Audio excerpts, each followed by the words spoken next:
Valentine's day. आखिर इस दिवस को क्यों मनाया जाता है? कहा जाता है एक रोम नामक देश था।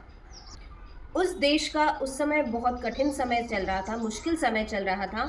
वहाँ के सैन्य दल में सैनिकों की बहुत ज़्यादा कमी हो गई थी। युद्ध में लड़ने के लिए उनके पास सैनिक नहीं थे। ऐसे समय में वहाँ के सम्राट क्लोडियस ने वहाँ एक कानून लागू कर दिया जिसके तहत युवाओं पर विवाह के लिए प्रतिबंध लगा दिया गया, जिससे अधिक युवा सैन्य दल में आकर भर्ती हों और अपने देश धर्म का निर्वहन करें।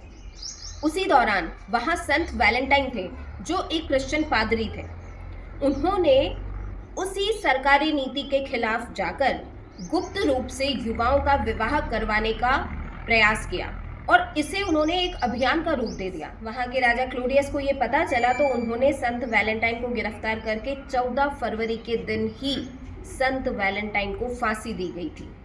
और उसी प्रेम के पुजारी संत वैलेंटाइन के बलिदान के दिवस को मनाने के लिए इस वैलेंटाइन डे का उद्भव हुआ, जो 14 फरवरी को पश्चिम के सभी देशों में बहुत धूमधाम से, बहुत अच्छे से मनाया जाता है।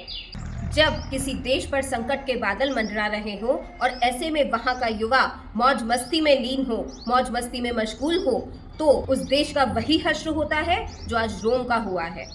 एक कहावत प्रसिद्ध है, जब रोम जल रहा था तो नीरो बंसी बजा रहा था। आज पूरे विश्व के नक्शे को देखने पर भी रोम का नामो निशान ढूंढने से भी हमें नहीं मिलता है।